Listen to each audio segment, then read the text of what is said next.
El bosque de los silencios Patagonia. En 2009, 3 mochileros entraron a un bosque cerca de El Bolsón. Solo uno salió.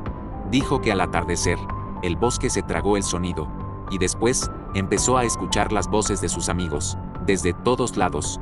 Lo hallaron una semana después, descalzo, diciendo, el bosque no quiere que salgamos. Los otros dos, nunca más. Si el bosque calla, o sigas las voces, no son reales.